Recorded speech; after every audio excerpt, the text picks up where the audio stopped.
Hello guys, ito ang mga resort sa Dolho, Panglao. Ito ang North Zen Velas.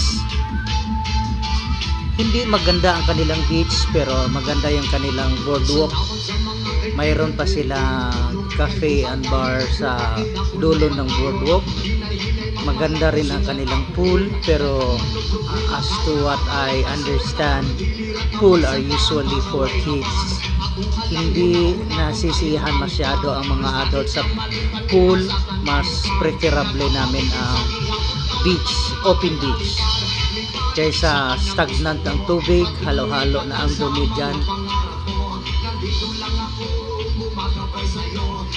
Dati ang kanilang price sa boardwalk ay $199, kaso tinaasan na nila ngayon na nagiging $398. Ito naman ang Modala or Moadro Strip, mall by the beach, katabi nito hotel. Kaso nilalangaw ito, hindi ito nag-click.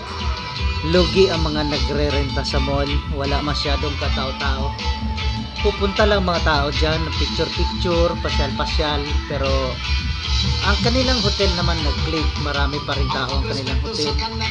Although madumi ang kanilang swimming pool, ilang beses na akong nagpunta dyan, nakikita ko pa rin yung lumot, kitang-kita yung dumi ng kanilang pool. Unlike Henan na ang linis ng kanilang pool.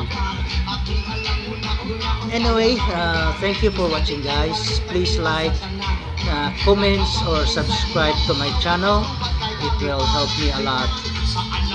See you on my next video. Thanks for watching.